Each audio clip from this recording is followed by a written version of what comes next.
예, 오늘도 연합뉴스 TV에서 아침마다 국제뉴스 전달해주고 계시는 저희 연합인포맥스의 선임 기자, 워싱턴인 선재규 기사님 나오셨습니다. 안녕하세요. 안녕하세요. 예. 오늘 사실 이제 금융시장에서 보면은요, 유가가 오늘 이제 급락을 하기는 했는데요.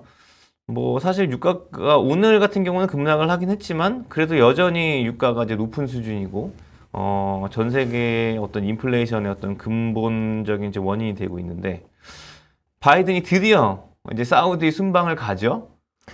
네, 오늘부터 시작합니다. 3박 4일 일정으로 이스라엘하고 사우디를 방문을 하는데요. 그래서 이제 에너지 안보 문제, 그다음에 중동 현안을 논의하는데 설리반 백악관 국가안보보좌관이 이제 배경 설명 어제 했습니다. 최근에 그 위태롭다 국제 에너지 시장이, 그래서 이제 에너지 안보 문제를 논의하려고 한다. 그리고 뭐 지금 사실 가장 큰 관심 중에 하나가 사우디 실세 그 빈 살만 왕세자.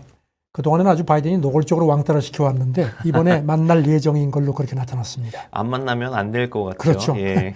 그리고 또 사우디에서 이제 걸프 협력 협의회 정상회의가 열리는데 여기 이제 그 주요 산유국들 그 정상들이 다 참석을 하죠. 그래서 여기도 이제 참석을 해서 뭐 조금 훈수를 둘 모양인데 글쎄 얼마나 먹힐지는 모르겠습니다. 설리반 보좌관이 배경 설명하면서 산유권이 추가 증산 그 여력이 있다고 본다. 그렇지만 얼마나 더 증산할지 이런 거는 결국 오펙에서 알아서 할 목이라고 얘기를 했습니다. 하지만 지금 외신들이 전하는 걸 보면요, 지금 그게 사우디가 뭐 쿠웨이트도 그렇고 그렇게 뭐 과거처럼 적극적으로 증산, 미국이 그렇게 해서 뭐 협력할 그런 조짐은 아닌 것 같습니다. 로이터도 그 사우디가 최근에 우리의 증산 여력이 제한되어 있다는 점을 거듭 강조한 점을 얘기를 했고요. 그 다음에 이제 러시아의 그 스푸트니크 통신이 있죠. 이게 이제 국제뉴스 전문 통신인데 미국에 조금 삐딱한 뉴스가 있으면 아주 굉장히 부각을 시키는데 미국의 정치 전문 매체 폴리티코를 인용을 했습니다. 그러면서 바이든이 사우디에 가지만 이것 때문에 유가가 떨어질 거로 그렇게 관측되지는 않는다. 이런 지적을 했습니다. 그러면서 사우디가 지금 세계에서 베네수엘라 다음으로 이제 두 번째로 많은 그 매장, 석유 원유 매장량을 갖고 있지만 오펙 플러스 할당도 있고 그다음에 자체 또 생산 계획도 있고 하기 때문에 그렇게 대폭 증산 수용하기 힘들 거라고 봤습니다. 지금 뭐 바이든은 그 이번 방문을 앞두고 이제 워싱턴 포스트에 기고까지 했는데요. 네. 그동안에 뭐 사우디 인권 문제로 그렇게 하더니 이제는 뭐 아쉽다고 가느냐 그런 비판이 있는 걸 내가 알고 있다. 하지만 러시아하고 중국을 지금 같은 상황에서 견제하기 위해서는 사우디하고 협력할 수밖에 없다. 이렇게 또 자기 입장을 또 해명을 했습니다. 사실 이렇게 하면 칼자루를 뭐 이미 사우디 쥐어주고 시작하는 거 아닙니까? 거의. 그렇죠. 그렇죠. 예. 이게 지금 사우디 같은 경우에 전에도 이제 바이든이 뭐 이런 거 요청했을 때도 본인들은 이제 증산 여력이 그렇게 너네가 생각하는 것처럼 우리가 증산 여력이 크지 않다 이렇게 얘기들을 하고 있고 오펙도 계속 뭐 그런 식으로 얘기를 하고 있는데요. 이게 증산이 과연 이제 어느 정도나 가능할까? 이런 부분들이 실질적으로 얼마나 가능할지가 좀 의문이긴 하거든요. 일단 지금 그 증산 생산 그 실태를 보면요. 오펙이 어제 그 보고서를 공개한 게 있는데요. 오펙 산유국 중에서 이제 오펙 산유국이 13개국이죠. 이 가운데 이제 오펙 플러스에 들어가 있는 나라가 10개국인데 이 10개국의 지난달 생산량이 합쳐서 하루 한 2,480만 배럴 정도. 그러니까 이게 오펙 플러스가 애초에 할당, 이 10개국에 대해서 할당한 쿼터보다 하루 한 100만 배럴 이상이 부족합니다. 그럼 그동안 증산을 자기네들이 그렇죠. 이제 설정해놓은 목표보다도 안 한 거네요. 그렇죠. 나름대로 뭐 네. 단계적인 증산을 한다고 했는데도 생산 쿼터를 채우지 못하고 있다는 얘기입니다. 반면에 또 재미있는 게요. 이 오펙 플러스에서 빠져있는 오펙 회원국 세 나라가 있죠. 이란, 베네수엘라, 리비아. 여기는 뭐 아시겠지만 미국이 다 압박하는 나라인데 여기까지 포함하면은 오펙 13개국 전체로 보면은 지난 6월 생산량이 한 달 전보다 한 24만 배럴 정도 늘어난 걸로 되어 있습니다. 이것도 참 묘한 상황입니다. 결국 그러니까 미국이 쪼을 수 있는 데는 이제 증산을 그렇죠. 조금 더 했고 오펙은 결국 말을 계속 안 듣고 있고 이런 그렇죠. 상황인 거군요. 알겠습니다. 사실 이런 상황에서 이제 제일 이제 저희가 이제 계속 지속적으로 보고 있는 부분이 이제 러시아 원유가 이제 뭐 유가 상한제도 한다고 여러 가지가 있지만 인도나 뭐 이런 데서 굉장히 많이 사주고 있잖아요. 네. 사실 이제 오펙에서 증산해달라고 자꾸 그러는 경우도 러시아 원유가 설 자리를 좀 이렇게 좀 줄이기 위해서인데, 근데 사실 다른 나라에서 러시아 원유를 계속 많이 사주면 사실 이게 또 이런 노력들이 좀 이렇게 러시아를 견제하려는 노력들이 좀 물거품이 되는 거 아니겠습니까? 뭐 다들 아시겠지만 중국 같은 경우는 지금 뭐 아주 뭐 대놓고 사니까 미국이 뭐 어떻게 할 수도 없는 상황이죠. 그런데 지금 인도 같은 경우는 이제 미국하고 그 같은 그 쿼드에도 그런 거 이제 같이 운영을 하고 해서 하는데, 로이터가 이거는 이제 공식 집계가 아니고 원유 딜러들의 그 비공식 집계를 인용을 해서 그저께 보도한 걸 보면요. 인도의 러시아 원유 그 할인해서 구입하는 게 지난달 같은 경우에 하루 평균 한 95만 배럴 아주 기록적으로 늘어났습니다. 네. 지금 인도는 아시다시피 세계 3위 원유 도입국인데, 이 인도가 수입하는 원유의 한 근 5분의 1이 러시아 걸로 지금 채워지는 걸로. 거의 20%? 네. 그렇죠. 오. 그리고 지금 지난달 그 인도의 원유 도입 규모도 한 해 전보다 한 23% 이상 늘어나는 걸로 돼 있고요. 뭐 짐작하시겠지만 러시아 원유 비중은 뭐 계속 늘어나고 있고, 반면에 이라크하고 사우디 원유를 많이 사왔는데 여기는 비중이 또 많이 줄었습니다. 그러니까 자연히 이제 중동 원유 그 의존도도 많이 줄었고요. 그리고 또 방금 들어온 소식인데요. 브라질 러시아 주재 브라질 대사 얘기인데, 러시아하고 원유를 사기 위해서 우리가 협의를 하고 있다. 이렇게 또 밝힌 걸로 되어 있습니다. 그래서 양국 에너지부하고 기업들이 적극적으로 협상을 하고 있는데 조만간 결과가 나올 것 같다. 그러니까 브라질까지 지금 이제 그쪽에 이제 더 노골적으로 들어가는. 그러니까 브릭스가 점점 예. 더 이렇게 여러 가지 면에서 서로 협력하는 그런 예. 모습이 완연합니다. 특히 이제 브릭스 국가들 같은 경우에는 공통적으로 인구도 많고 땅덩이도 크고, 그리고 또 그만큼 여러 가지 또 이제 원자재 같은 것들도 많이 갖고 있는 이런 나라들인데, 또 이런 모습으로 이제 점점 똘똘 뭉쳐가는 이런 모습을 또 보여주고 있는 것 같습니다. 그리고 또 이 가운데 또 좀 눈에 띄는 발언이 나왔는데요.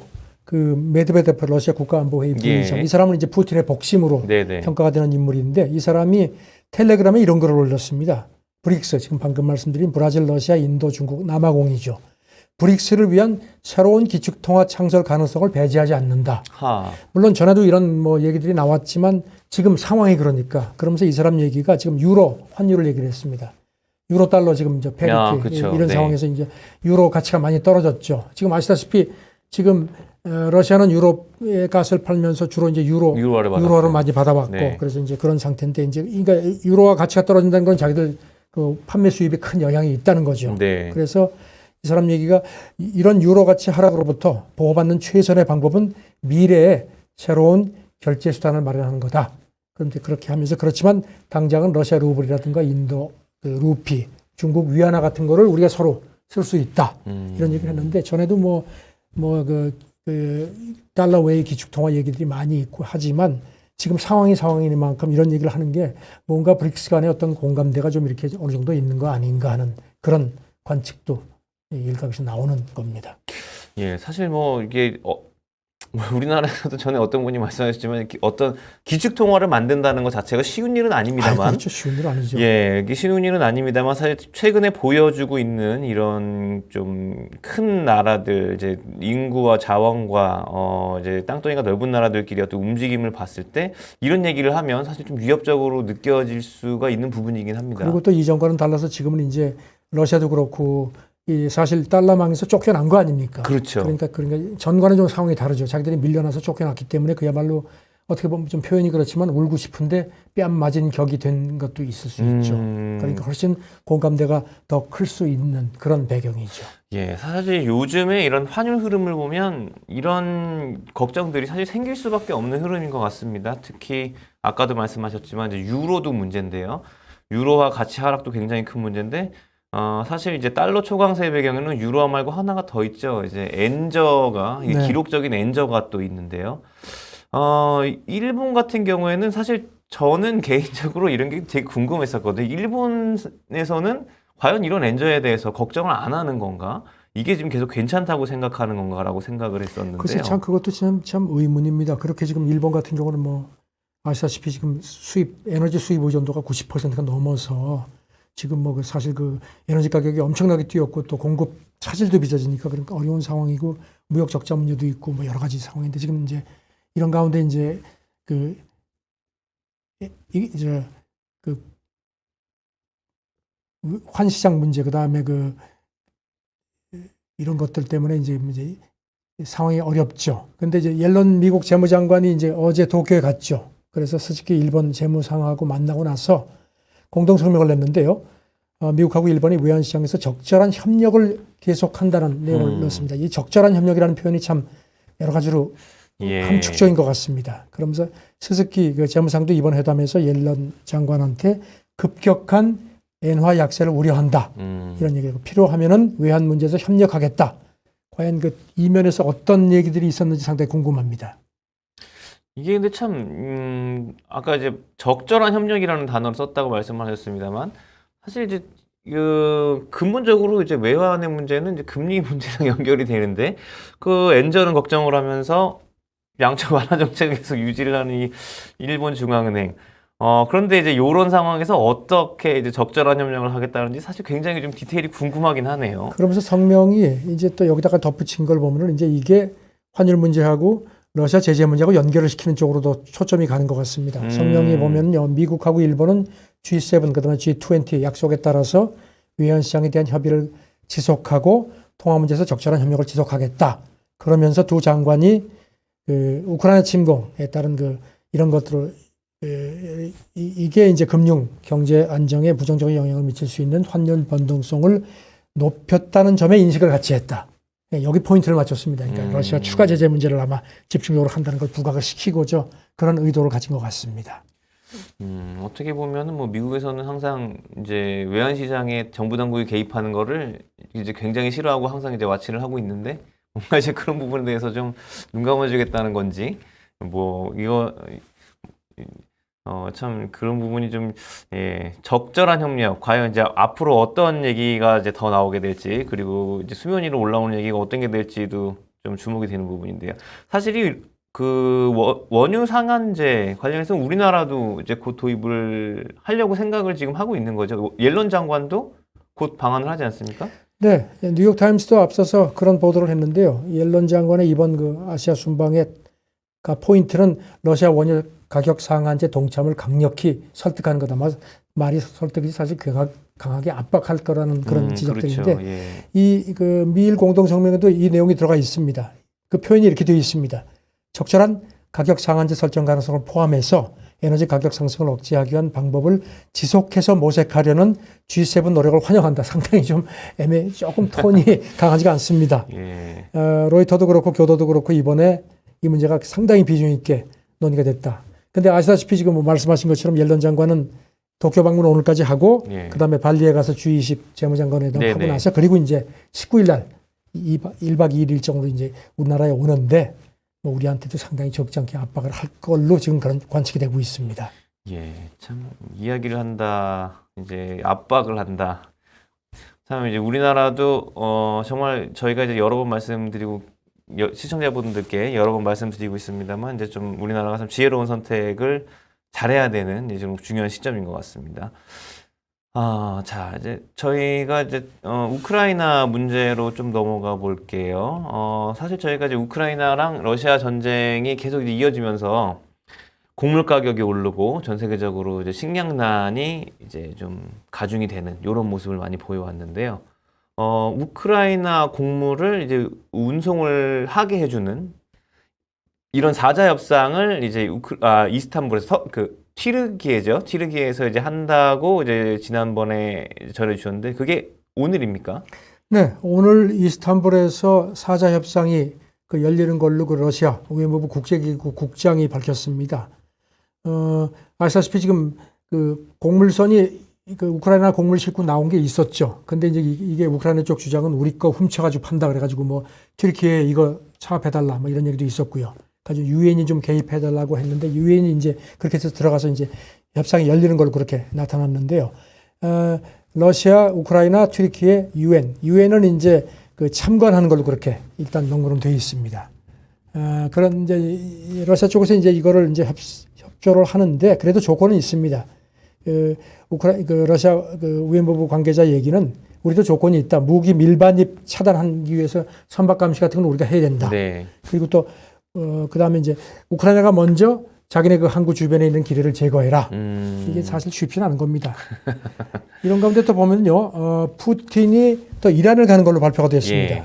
그 크렘린궁 대변인인데 오는 19일에 푸틴이 이란에 가서 튀르키예, 이란 대통령하고 3자 정상회담을 하는데 이제 시리아 문제, 여기는 이제 시리아 현안이 이제 이 세 나라는 크니까요. 그 문제를 논의를 하는데 뭐 이란하고의 경제 협력 같은 거 뭐 이런 여러 가지 지금 뭐 미국 쪽 주장이 이란이 그 러시아에 그 공격용 드론을 뭐 몇백 대를 준다는 얘기가 있었거든요. 예. 그러니까 이런 상황인데 이란을 방문을 하는 게 상당히 주목이 되는데 지금 아시겠지만 푸틴은 우크라이나 전쟁 시작되고 나서 지난달 타지키스탄에 갔었죠. 그렇죠. 처음으로 갔었죠. 예, 예. 이제 처음으로 이제 외유를 했는데 이번에 두 번째가 됩니다. 참 이게 그 말씀하신 거 들어보면 이제 과연 말씀을 해주셨지만 이게 과연 이제 곡물 운송 논의 협상이 이제 평이하게 잘 마무리가 될 수 있을까 이런 부분도 사실 의문이 좀 많이 남고요. 이게 과연 이 식량난을 해결할 수 있는 뭐 실마리가 어디서 나올지는 아직은 좀 이제 딱 보이지는 않는 것 같습니다. 사실 뭐 곡물 수출 협상이라고 하지만 그 러시아하고 우크라이나가 이제 그동안 그 휴전 협상을 하다가 중단되어 있지 않습니까? 네네. 그런 것들도 일단 자주 만나는 거니까요. 만나고 네. 유엔까지 들어가 있고 또 그러니까 이 기회에 어떤 그런 문제도 조금 좀 물밑 조율 같은 게 있지 않을까 하는 그런 관측도 있는데 일단 지금 전쟁은 굉장히 지금 뭐 국면이 지금 아주 복잡하게 얽혀 있거든요. 예. 참 그런 것 같습니다. 저희가 또 봐야 될 부분이 저희가 이거는 좀 제가 설명을 좀 부탁드려야 될 것 같은데 중국에서는 이게 지금 굉장히 큰 금융 사건이 하나가 벌어졌죠. 그 예금주들이 그 은행에다 예금을 넣어놨던 사람들이 좀 대량으로 돈을 떼이는 굉장히 좀 심각한 상황이 벌어졌다고 하는데요. 일단 이 그 은행 예금 사고가 이게 정확하게 이게 좀 어떤 사고가 벌어진 겁니까? 중국에서는? 그러니까 일종의 그 불법 펀드 운영 같은 걸로 보입니다. 이게 이제 터진 데가 안후이성인데요.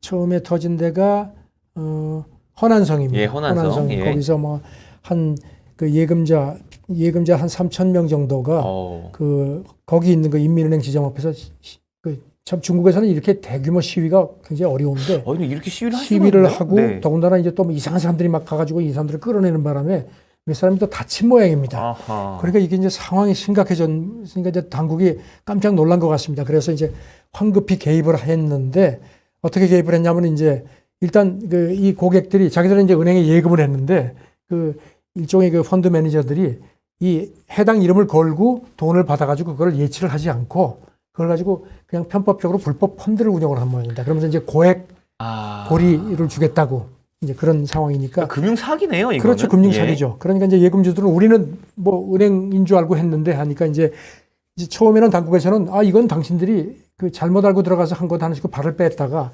심각해지니까 지금 황급히 어떻게 나왔냐면은 일단 우리가 고객 1인당 최대 우리 돈으로 한 1,000만 원까지는 우리가 먼저 주겠다. 그리고 나중에 이제 은행에서 이걸 이제 다시 받는 걸로 하겠다는 건데 뭐 짐작하시겠죠. 올가을에 지금 그렇죠. 당대회가 있죠. 가지고 이제 시진핑이 이제 그야말로 이제 사면이면 사실상 종신으로 가는 거를 하기 위한 아주 결정적인 그런 시기인데 여러 가지 단속을 하고 이게 딱 있는 터지니까. 시점인데. 그리고 더군다나 이제 허난성 외에 안의성에서도 같은 사건이. 그리고 이제 더 문제는 고객이 지금 이 두 성에 한 개 아니라 인터넷으로 받았기 때문에 중국 전역에 퍼져 있다는 겁니다. 이제 피해액이 지금 어느 피해액도 정도로 지금 보니까요. 액수가 꽤 많습니다. 한 400억 위안, 우리 돈으로 한 7조 5천억 원 정도로 추산이 된다고 합니다. 그래서 지금 당국이 골머리를 앓는데 지금 뭐 이게 사실 중국 금융 시스템 자체에 큰 영향을 줄 만큼 그런 큰 규모는 아니지만 말씀드린 것처럼 이게 민생 사건으로 연결이 되면 이제 골치 아파지는 거죠. 그래서 지금 그리고 또 일부 피해자는 이런 문제가 있는데도 그 당국자들이 이걸 알고 뇌물 받고선 이건 눈 감아준 거 아니냐 또 이런 식으로 또 이제 걸고 넘어지니까 이게 가을에 또 전당대회를 해야 그렇죠. 되는데. 그러니까 당국이 더 긴장을 하는 것 같습니다. 이렇게 되면 사실 시진핑 입장에서는 굉장히 좀 그냥 넘어가지 않을 가능성들이 꽤 있겠네요. 또 금융권에 대해서 또 어떤 조치를 좀 하라고 이렇게 할 수도 있겠고요. 그게 또 이런 가운데도 홍콩의 그 명보라고 꽤 유력한 신문인데 정통한 소식통이 그러더라 하면서 어제 전했는데요.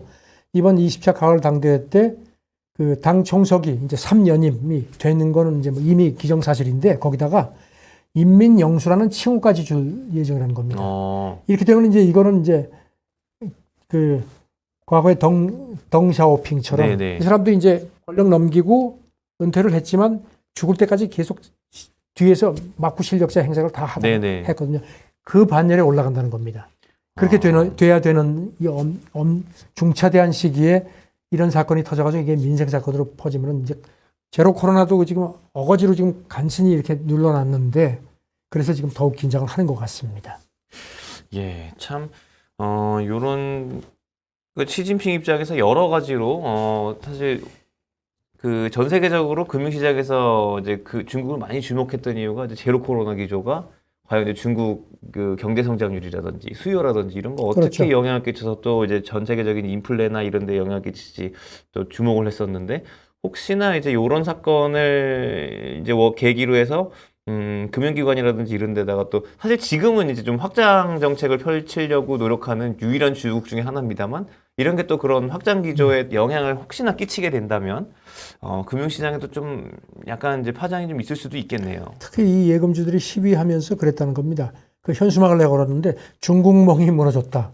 이 중국몽이라는 게 이제 시진핑이 예. 아주 굉장히 강조를 해온 거거든요. 모두가 다 잘 살아야 된다 하는 건데. 네. 그러니까 이제 더 이게 시위대가 그러니까 그 베이징 당국이 어디가 그 아킬레스건인지를 다 아는 것 같습니다. 아, 예. 참 중국 인민들도 저는 사실 이게 중국에서 이렇게 뭐 1,000명 이상이 모여서 시위를 한다는 거 자체가 그렇죠. 공산당한테 상당한 트라우마일 텐데요, 이게. 그럴 겁니다. 예.